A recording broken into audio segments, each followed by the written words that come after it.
जी, मैं एक software engineer हूँ। मेरा नाम अमान खान है। एक सॉफ्टवेयर कंपनी है पुणे के मगरपट्टा आईटी पार्क में, जिसका नाम है एक्सो। इसका हेडक्वार्टर क्यूबेक सिटी में है। इस कंपनी को मैंने 2015 में ज्वाइन किया था। और यूजुअली सॉफ्टवेयर कंपनी के अंदर एक प्रेयर रूम होते हैं और वो डेडिकेटेड होते हैं प्रेयर्स के लिए, और जहाँ नहीं होते वहाँ पर इजाज़त दी जाती है। तो इसमें भी एक योगा रूम था जहाँ पे मैं नमाज पढ़ा करता था और पूजा हुआ करती थी और एक्टिविटीज होती थी, जैसे योगा भी होता था। 6 अप्रैल की बात है, नमाज पढ़ के लौटा, अपनी असर की नमाज जो लगभग 6:45 की बात है, 6:45 बजे लौटा।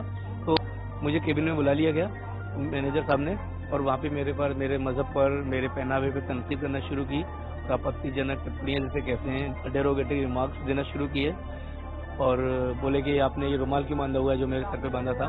तो मैंने उनके कहने से उत्तर दिया, बोला कि मैं भूल गया, आगे से ध्यान रखूंगा। बोले कि पठानी सूट क्यों पहने हुए हो और रुमाल तुम चेयर पे बैठे बांधे रहते हो। एक छोटा सा सवाल किया कि कंपनी में कोई ड्रेस कोड पॉलिसी नहीं है ना, और दीपावली पे लोग ट्रेडिशनल पहनकर आते हैं, तो आप मुझे क्यों रोक रहे हैं। And my constitution has given me right under article 25, 26 and 27 and 28 which has given the expression of freedom of expression of religion, and आप मुझे ये छीन नहीं सकते, दिस इज माई राइट।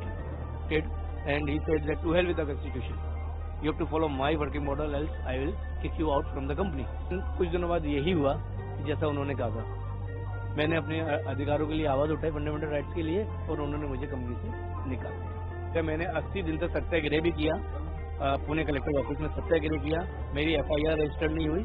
तो I want through you to send this message to our government कि there should resignation process should be very complete. इतना नहीं होना चाहिए कि बंदेरे कमरे में ले आके फोर्स करके किसी को रेजिग्नेशन दिलवा दी जाए।